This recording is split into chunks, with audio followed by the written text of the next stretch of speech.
Ya, pemirsa, mungkin Anda dan kami yang ada di studio tidak akan pernah habis berpikir bagaimana caranya untuk memberi efek jera agar tidak ada penyalahgunaan uang rakyat. Dalam politik ada istilah suara rakyat, suara Tuhan. Artinya kalau wakil rakyat menggunakan uang rakyat tidak pada tempatnya, dia menyalahgunakan uang Tuhan itu kan? Mestinya begitu kan? Penyadarannya di situ ya. Ya, simple saja sebenarnya. Transparansi kita butuhkan ya, Pak Roy. Ada konsep e-budgeting yang digagas di DKI Jakarta dan Presiden Jokowi sekarang ini. Menurut Anda bentuk-bentuk transparansi seperti apa sih yang efektif untuk menangkal modus-modus seperti ini? Iya, jadi sebetulnya e-budgeting itu salah satu model inovasi ya, dengan memanfaatkan teknologi. Bahwa dengan teknologi sudah mulai memasyarakat, maka e-budgeting menjadi sarana yang dianggap efektif untuk bisa mendorong percepatan transparansi di daerah ya. Nah, tetapi memangkas jalur-jalur birokrasi yang bisa membuka peluang transaksi kan? Iya, betul. Jadi semua input melalui teknologi informasi gitu. Nah, memang di setiap daerah kan berbeda ya. Misalnya kalau DKI Jakarta dengan APBD yang begitu besar, otomatis misalnya seorang gubernur atau seorang Ahok akan sulit misalnya memantau dokumen APBD yang begitu banyak, memuat anggaran sekitar 70 sekian atau 60 sekian triliun. Nah, dengan e-budgeting maka dia tertolong dengan sistem itu ya, maka dia akan bisa memeriksa tentang usulan-usulan per dinas ya. Lalu dia akan melihat misalnya, oh kenapa anggaran IPS itu sebesar ini, harusnya seperti ini, atau kemudian bahwa kok kenapa UPS hari ini kemarin kita tolak kok masuk lagi di APBD. Nah, itu kan memunculkan melahirkan kontrol baik di internal maupun secara eksternal oleh publik. Publik bisa membantu dengan mengakses informasi yang dimunculkan dalam e-budgeting.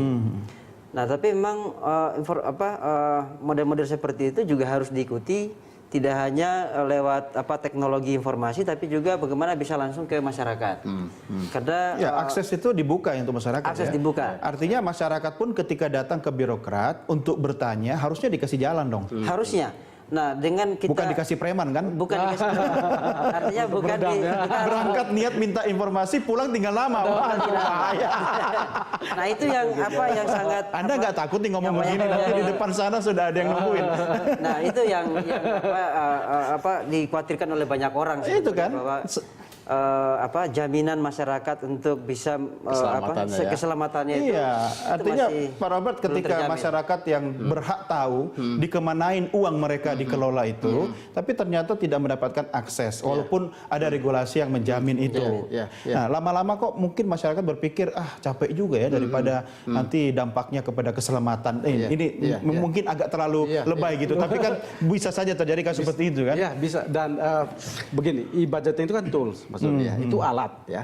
Yang paling penting sesungguhnya adalah komitmen pemimpin, kepala daerah dan DPRD. Tanpa itu ini alat akan selalu bisa diutak-atik maksudnya ya. Itu satu. Kemudian kedua adalah budaya di birokrasi sendiri.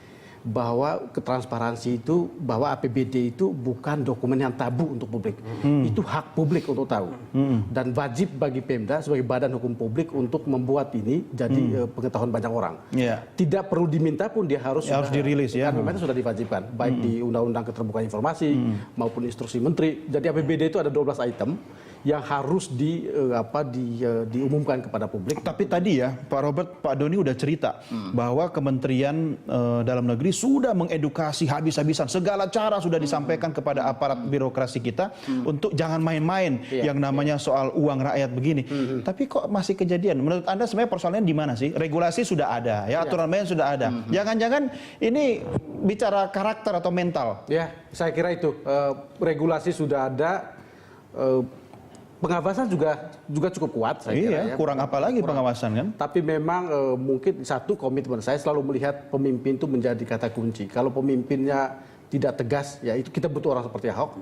Walaupun masalah Jakarta masih bertumpuk-tumpuk, tapi paling tidak ada sinyal bahwa komitmen pemimpin itu kelihatan. Kemudian bahasanya jadi tim sukses Ahok ini, bukan? Oh, bukan. Kedua adalah budaya birokrasi itu sendiri. Mereka sudah lama melihat bahwa APBD itu adalah uang pemerintah. APBD itu uang birokrasi, bukan uang rakyat. Jadi rakyat nggak perlu tahu. Gitu. Tahunya saja adalah ketika Yang penting tahu beres, ada pembangunan ya. infrastruktur begitu ya. Dia nggak perlu bertanya soal transparansi dan sebagainya.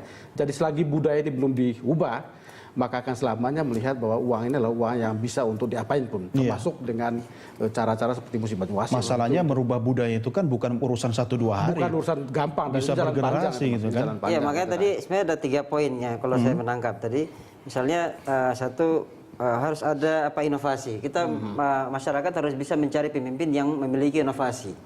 Nah, kebanyakan kepala daerah kita hari ini itu sangat miskin inovasi, ya. Sehingga hanya menunggu saja kebutuhan kebijakan di pusat, lalu kemudian mereka tinggal melaksanakan. Makanya kenapa misalnya hari ini itu muncul ada kontes-kontes ya, gimana membuat perencanaan yang lebih inovatif sehingga melahirkan gagasan-gagasan yang baru. Ya. Termasuk e-budgeting itu kan inovasi Iya, sebenarnya. inovasi. Iya. Nah, saya coba lempar ke Pak Doni dulu. Pak Doni, kalau misalnya e-budgeting ini kemudian dibakukan menjadi sebuah konsep atau metode di seluruh Indonesia, bisa nggak kira-kira untuk mengantisipasi terjadinya oknum-oknum yang nakal seperti di musim Banyuasin? Gini Mas, sebelum saya sampai ke sana, kemarin kita sudah banyak pemikiran tentang e-budgeting. Itu salah satu memang yang sangat inovatif. Tapi begini, kembali kepada konsepsi dasarnya dulu ya. Apa sih anggaran itu? Ya. Saya sederhana mengartikan anggaran. Anggaran itu cuma terdiri dari 6 huruf. Jadi dia anggaran itu bermakna amanah. Amanah rakyat kepada Dewan Perwakilan Rakyat Daerah yang dilaksanakan oleh eksekutif untuk keadilan dan kesejahteraan masyarakat. Oh, itu anggaran ya Pak ya? Itu makna anggaran, amanah rakyat. Amanah itu, rakyat. Mas. Nah, sekarang dikaitkan dengan, nanti saya melihat itu dari sisi yang lain nih. Saya melihatnya dari sisi yang lebih luas, lebih makro ya. Apa itu Pak? Dia kita kaitkan dengan efektivitas dan legitimasi. Oke. Nah, mereka kan legitimate itu, orang yang terpilih. Tetapi benarkah mereka efektif? Atau bisa saja mereka efektif, tapi belum tentu mereka legitimate. Iya. Dari efektivitas dan legitimate itu ada 5 hal yang mendasar. Pertama, masalah akuntabilitas. Kedua, masalah mandatori. Ketiga, masalah keterwakilan. Masalah keempat, keadilan dan kesejahteraan. Nah, yang ketiga yang saya ingin soroti, masalah keterwakilan. Nah, inilah yang kemudian masalah keterwakilan ini kan mereka representasi. Kenapa dulu pernah dimunculkan gagasan kehadiran mereka dalam proses rekrutmen politik sudahlah lebih bermakna sebagai representasi keterwakilan rakyat yang dalam batas tertentu kemudian memang intinya akhirnya harus dibiayai dari negara. Iya. Kalau tidak mereka nanti mencari-cari terus. Makanya kemarin ada wacana seperti yang pernah dilemparkan, bagaimana itu dibiayai dari negara atau dibiayai dari APBD, ya. Akhirnya betul-betul mereka nanti berorientasi kepada public policy, kepada kebijakan anggaran, bukan kepada hak-hak budget. Sementara ini diartikan kebijakan anggaran itu sebagai, jadi mereka seharusnya berhenti kepada budget policy. Tetapi yang ada pada mereka seolah diartikan secara sempit, harafiannya sempit apa? Hanya kepada hak budget. Iya. Jadi soal persetujuan itu menjadi sebuah harga mahal. Ini kok kesannya Nah, kita jadi mengukur kualitas dan kapasitas SDM ini Pak, birokrat kita. Iya, tapi dari sisi rekrutmen politik, saya akan melihat dari sisi yang lain. Ya, kalau kita tadi regulasi sudah kita dudukkan, asistensi, supervisi, Iya. bimbingan, sudah mulut kita ini berbusa-busa, Mas. Ya, mulut kita berbusa-busa bagaimana mereka kita orientasikan. Tidak kurang-kurang Pak Menteri Dalam Negeri mengingatkan para bupati, para wali kota, para gubernur untuk kembali kepada taat dan taat Iya. kembali kepada aturan norma, jangan pernah terjebak moral hazard. Tetapi kan ini interaksi di antara dua pihak, baik antara pihak eksekutif dengan legislatif. Iya. Karena di satu sisi bagaimanapun eksekutif dalam posisi yang tidak semudah yang kita bayangkan, karena mereka bergantung besar kepada tingkat persetujuan DPRD. Iya. Ya kan, kalau persetujuan itu tidak diberikan dalam waktu yang singkat atau cepat dan tepat dan seterusnya akan berimplikasi kepada masalah di masyarakat gitu kan. Nah, simbiosis mutualistis inilah yang seharusnya kita potong, kita pangkas ya. Iya, iya. Kalau saya melihatnya dari sisi keterwakilan DPRD-nya, kita dorong mereka betul-betul, sudahlah Anda betul-betul datang Anda tidak perlu mengeluarkan uang, Anda tidak perlu ikut ini itu keluar biaya banyak atau dengan kos politik yang begitu tinggi, tapi Anda betul-betul datang dengan representasi keterwakilan rakyat itu betul-betul karena amanah rakyat, tetapi kemudian mereka dibiayai dari dan atas beban negara. Iya. Jadi mereka jadi jangan lagi selama ini kan mereka harus keluar uang, Betul, mereka betul. ikut pemilihan di sana, ikut ini. Jadi dan mereka itu. harus Apa mikir biaya bagaimana mereka? balik modal ya Pak ya? Ya, modal dulu mereka ya. Betul. Kita sama-sama mengikuti ya. Begitu mereka terpilih, mereka Iya. sebelum mereka ikut pemilihan mereka sudah keluar sekian. Begitu Iya. selesai pemilihan dan kemudian dengan sejumlah harapan untuk dapat mengembalikan. Itu kan mekanisme sistem pemilihan kita yang akhirnya Iya. berimplikasi kepada mau tidak mau mereka berpikir saya hanya 5 tahun. Betul. Apalagi yang mau saya dapatkan. Ini argonya Ini kan kalau cuma kita 5 bicara tahun ini kan. Jangan sampai sudah mau masuk tahun kelima belum balik modal gitu kan. Modal mereka. Oke, Nah, makanya baik. kemarin berwacana lah pemikiran, sudahlah daripada mereka kemudian harus keluar ini keluar itu, sudah semua itu dibiayai oleh Ditanggung negara. Oke. Nah, dengan Baik. dasar itu mereka datang dengan badan, dengan pemikiran, Iya. tidak ada lagi pemikiran harus ini, harus itu, mengembalikan ini, mengembalikan Iya. itu, betul-betul berbicara keterwakilan. Betul. Dan kita bukan cuma bicara datang ke bawa depan diri ada dong. Keadilan dan kesejahteraan masyarakat dari Betul. APBD. Baik, Kembali baik. kepada tadi yang saya katakan, makna anggaran itu adalah amanah rakyat kepada Dewan Perwakilan Rakyat Daerah. Jadi amanah, betul-betul amanah mereka gitu. Oke, Kalau baik. nanti sistem pemilihan kita kayak begini, ya kita akan ketemu kayak begini terus. Betul, Kemarin betul.